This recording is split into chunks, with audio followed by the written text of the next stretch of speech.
The moment I stepped through the front door, my heart sank. There stood Edna, my mother-in-law, with her suitcases packed and a smug look on her face. I knew this day would come, but I never expected it to be so soon. "Naomi, your worthless existence is over. Neil doesn't need a useless wife who claims to work. From now on, I'll take care of my son," Edna declared, her voice dripping with disdain. I felt the anger rising within me. "This is my home too, and I work hard every day, Edna. You can't just—" She cut me off, thrusting a stack of papers into my hands. "Don't lie. Sign these papers and leave while I make this place worthy of my family." My eyes widened as I realized what I was holding. Divorce papers, supposedly signed by Neil. The betrayal stung like 1,000 needles, piercing my heart. How could he do this to me after all these years? I looked up at Edna, her eyes gleaming with triumph. She had always resented me, viewing me as an obstacle to her son's success. Now she had finally found a way to get rid of me. But I refused to let her see me crumble. With a steady hand, I signed the papers, my signature a declaration of my resolve. I would not let this defeat me. I would start anew, free from the toxicity that had plagued my life for far too long. As I gathered my belongings, memories of happier times flooded my mind. Neil and I had once been so in love, supporting each other's dreams and ambitions. He had encouraged my freelance writing career, and I had been his rock as he pursued his own passions. But somewhere along the way, things had changed.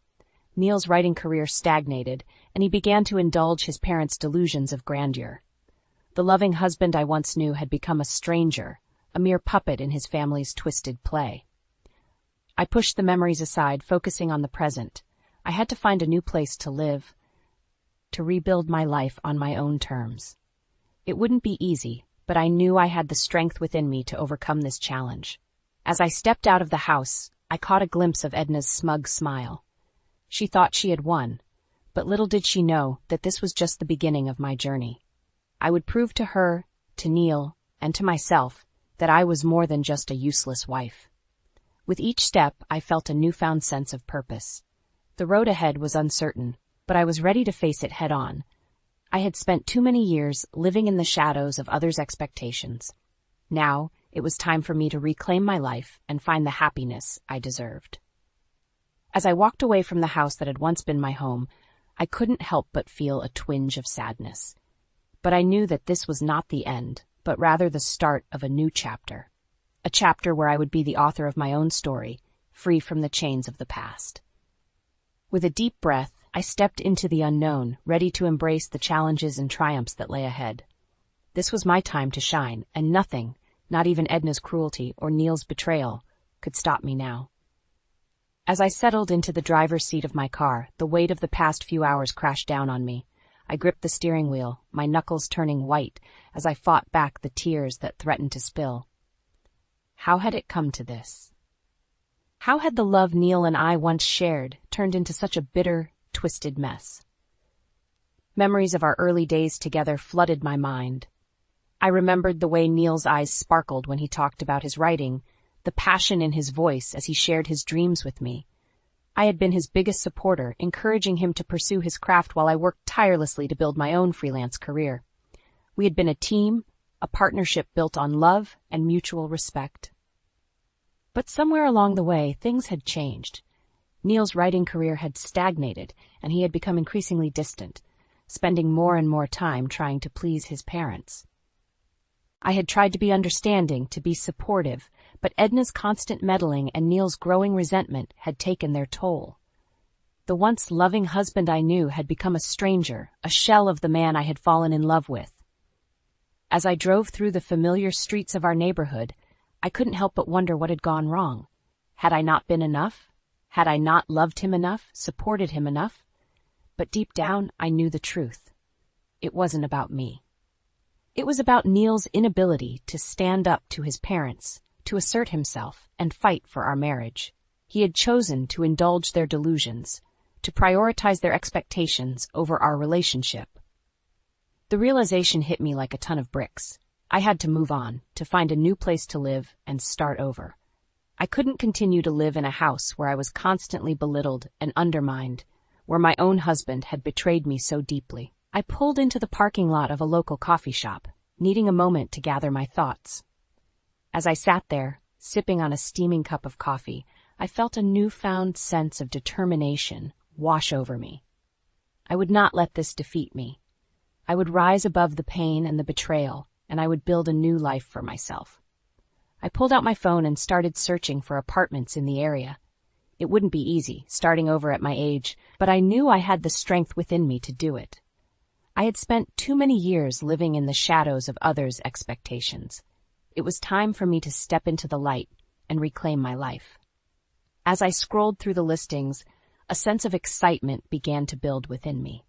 This was my chance to start fresh, to create a home that was truly my own.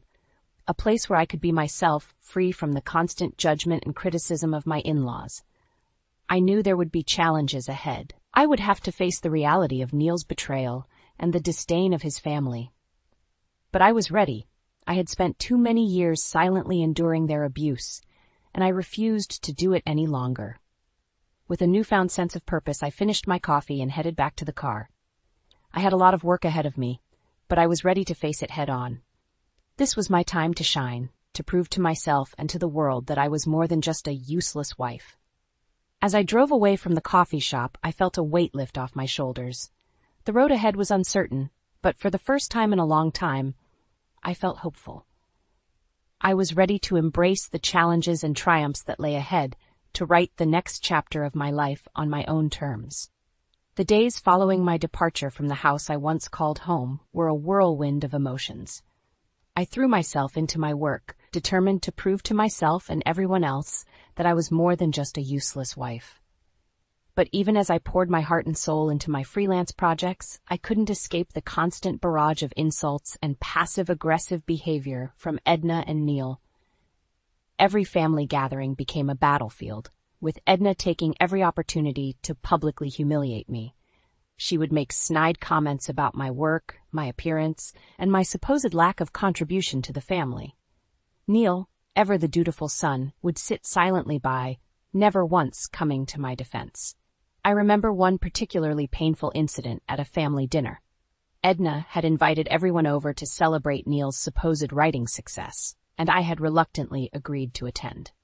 As we sat around the table, Edna began to regale the family with tales of Neil's literary prowess, painting him as a rising star in the publishing world. I knew it was all a lie, but I bit my tongue, not wanting to cause a scene. But Edna wasn't content to simply praise her son. She turned to me, a cruel smile playing on her lips, and said, "And what about you, Naomi? What have you accomplished lately? Still playing at being a writer?" The table fell silent, and I felt all eyes on me. I wanted to scream, to tell them all the truth about Neil's failures and Edna's manipulation, but I remained stoically silent, refusing to give her the satisfaction of seeing me break. Instead, I excused myself from the table and stepped outside, taking deep breaths to calm my racing heart. It was in that moment that I realized I couldn't continue to live this way. I had to leave, to find a way out of this toxic environment before it destroyed me completely.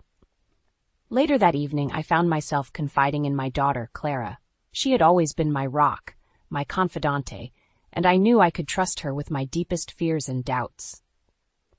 As we sat together on the couch, I poured out my heart to her, telling her about the constant insults, the passive-aggressive behavior, and the suffocating control Edna had over our lives.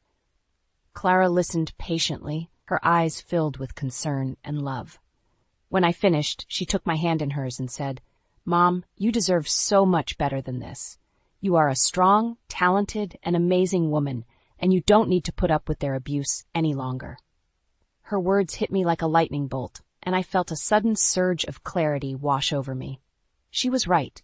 I had spent too many years silently enduring their mistreatment, and it was time for me to take a stand. I had to value myself, to recognize my own worth, and to prepare for a life without Neil and his toxic family. With Clara's encouragement ringing in my ears, I began to make plans. I started secretly searching for apartments, determined to find a place where I could start fresh and rebuild my life on my own terms. I knew it wouldn't be easy, but I was ready to face the challenges head-on. As I lay in bed that night, I felt a sense of peace wash over me. For the first time in a long time, I felt hopeful about the future. I knew that leaving Neil and his family would be painful, but I also knew that it was necessary.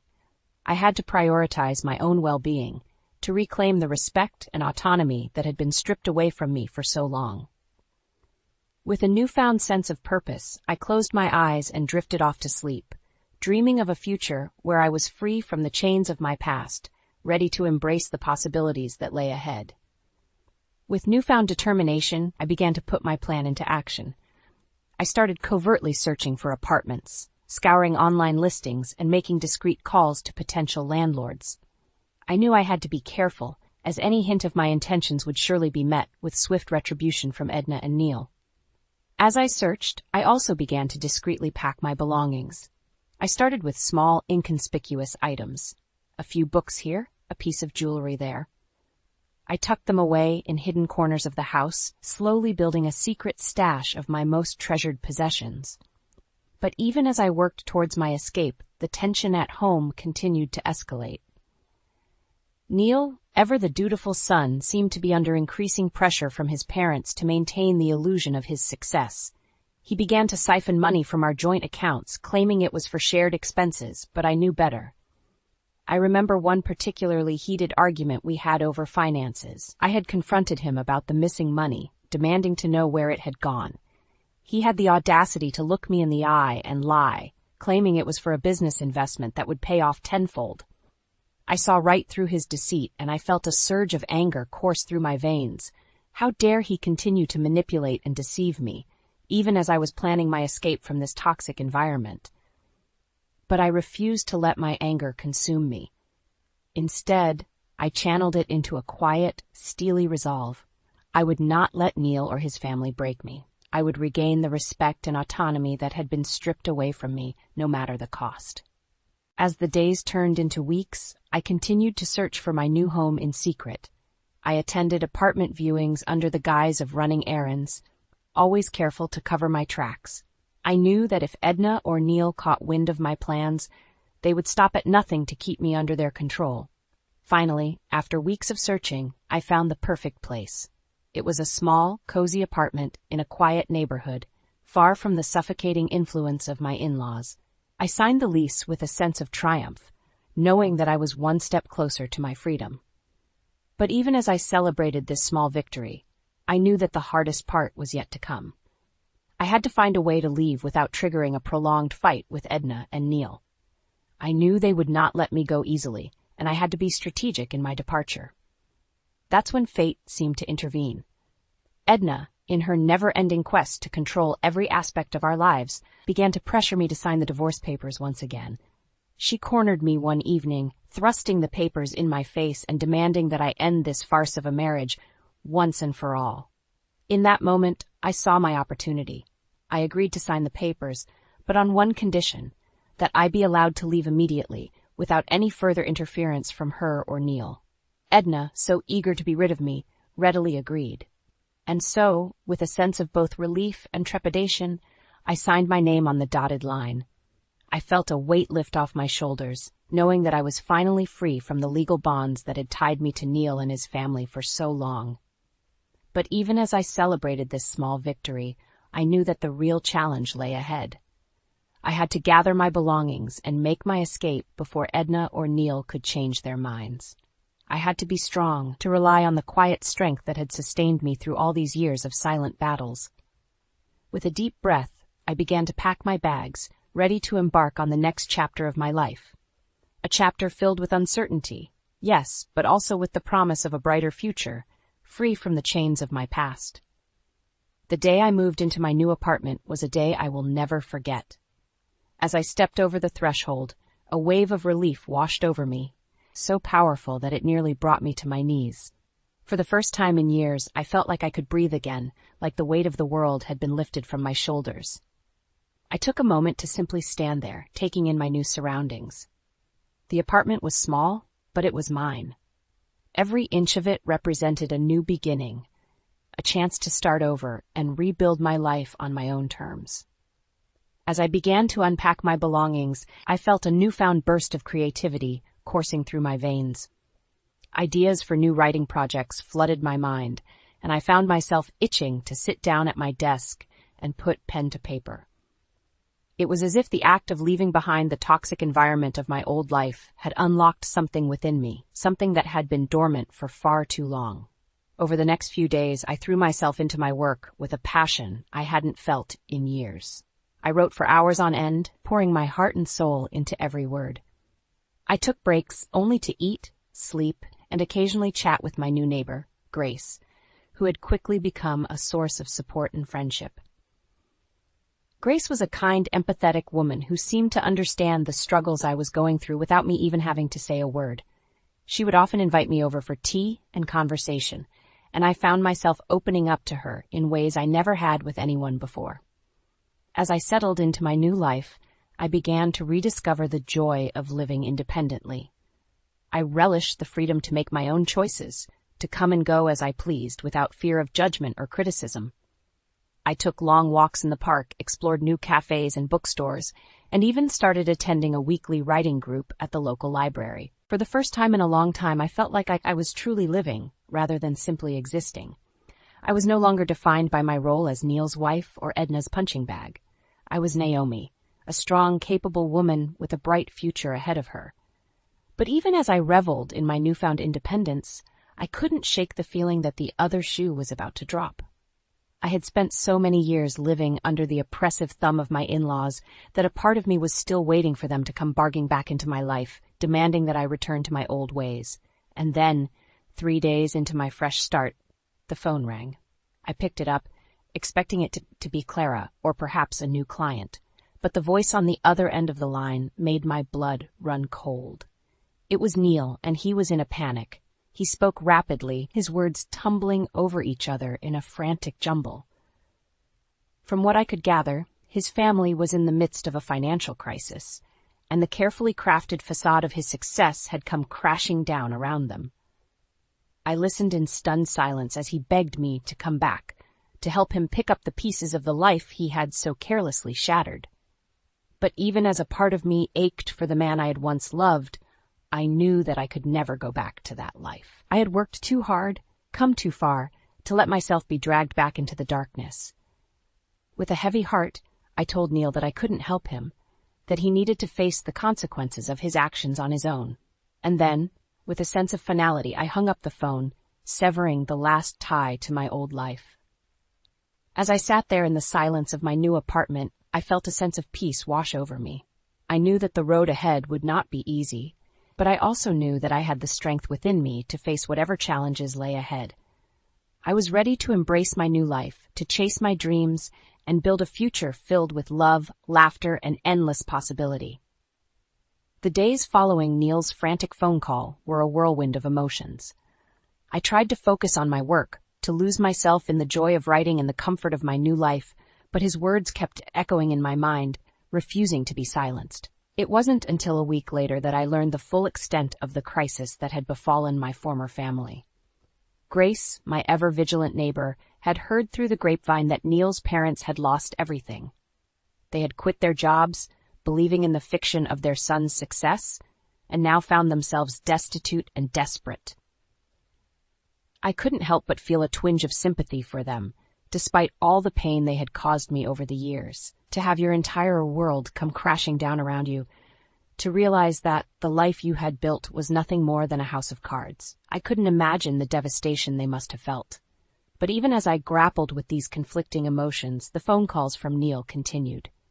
Each time, his voice grew more desperate, more unhinged. He begged me to come back, to help him pick up the pieces of the life he had so carelessly shattered. Naomi, they think I'm a successful writer, he pleaded, his voice cracking with emotion. They won't stop until you come back. I felt my resolve wavering, the old habits of a lifetime threatening to pull me back into the darkness. But then I remembered all the pain and humiliation I had endured at the hands of Neil and his family, all the years I had spent silently suffering under their oppressive rule. I won't be part of your lies anymore, I said firmly, my voice steady despite the tremor in my hands. You need to face the consequences of your actions. There was a long silence on the other end of the line, broken only by the sound of Neil's ragged breathing. And then, with a click, the call disconnected, leaving me alone with my thoughts once more. In the days that followed, I threw myself into my work with renewed vigor. I wrote like a woman possessed, pouring all of my pain and anger and hope onto the page. I attended writing workshops and networking events, determined to build a new life for myself, one that was entirely my own. And slowly but surely, I began to heal. The wounds of the past would always be with me, but they no longer defined me. I was no longer Naomi the victim, Naomi the punching bag. I was Naomi the survivor, Naomi the thriver. But even as I embraced this new chapter of my life, I couldn't help but wonder about Neil and his family. What had become of them in the wake of their own destruction? Had they found a way to pick up the pieces, to start anew? It wasn't until months later that I learned the truth. Grace, ever the gossip, had heard through a friend of a friend that Neil and his parents had moved into a small, run-down apartment on the outskirts of town. They were barely scraping by, their once proud lives reduced to a shambles. I felt a strange sense of vindication at the news, a quiet satisfaction in knowing that they were finally facing the consequences of their actions. But even as I reveled in this small victory, I knew that I could never truly take pleasure in their downfall. For me, the true revenge was in living well, in building a life that was entirely my own. And so, with a sense of peace and purpose, I cut off all ties to my old life, embracing the freedom and independence that I had fought so hard to achieve. As I sat at my desk, surrounded by the trappings of my new life, I felt a sense of pride and accomplishment wash over me. I had confronted the demons of my past and emerged stronger, more resilient than ever before. And now, with the world at my feet and the future stretching out before me, I knew that anything was possible. As the months passed, I settled into my new life with a sense of peace and contentment that I hadn't felt in years. My writing flourished, and I found myself surrounded by a growing circle of friends and colleagues who appreciated me for who I was, rather than what I could do for them.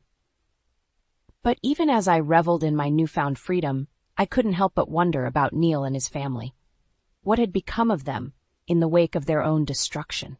Had they found a way to rebuild their lives, or were they still struggling to pick up the pieces? It wasn't until I ran into Grace at the local market that I finally got some answers. She pulled me aside, her eyes wide with a mix of excitement and disbelief. "You'll never guess what I heard," she whispered conspiratorially. "Apparently, Neil and his parents have moved into a tiny apartment on the other side of town. They're barely scraping by, and the whole neighborhood is talking about it." I felt a strange sense of vindication wash over me, a quiet satisfaction in knowing that they were finally facing the consequences of their actions. But even as I processed this news, I couldn't help but feel a twinge of sympathy for them. "I heard that Edna and Tom are constantly fighting," Grace continued, her voice lowering even further. "And Neil, well, let's just say he's not handling the pressure very well." I nodded, unsurprised by this revelation. Neil had always been weak-willed, easily swayed by the opinions of others.